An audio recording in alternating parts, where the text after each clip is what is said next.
Хайырлы көн, хайырлы кичләр була инде, дуслар. Ачуланмагыз, менә шушындай бик нык некачественный видео була инде ул. Ну, яздырмыйча булмас.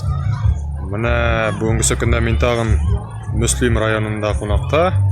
Һәм аз гына шушындай майданчыкта булган Кояшлы ык дигән парк кырыена бәйрәм оештырганнар. Концерт бара. Шушының кырыенда сезгә күрсәтеп үтәсе килгән знаменитый бер чемпионат үтте. Күбесе ишетмәде, белмәде дә әле аны.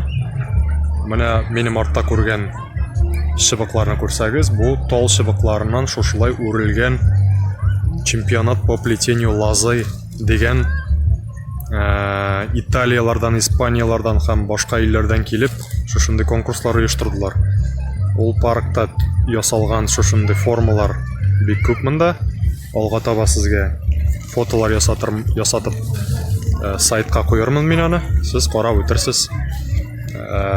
Менә теге якларга барып килсәк, анда күбәләкләр, үргәннәр, шушындай төрле фигуралар ясаганнар. Моннан күренеп бетмәсә дә, сезгә яңадан мин фотокарточкаларын ясап куярмын. Бүгенге көндә концерт бара, карап үтегез, мин кыскача гына шуларны төшереп үтәм бүген. Ярар. Сәламәт булыгыз.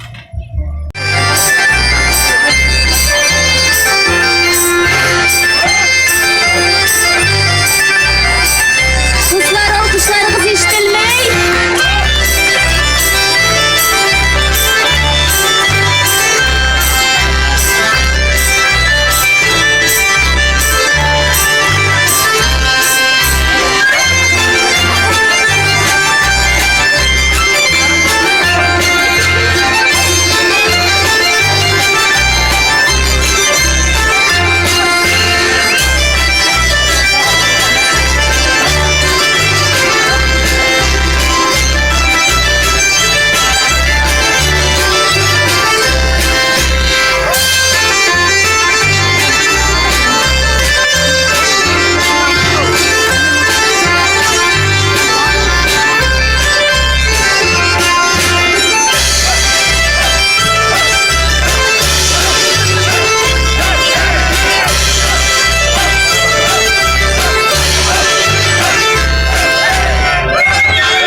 Klassik Kseniya Nabiyeva.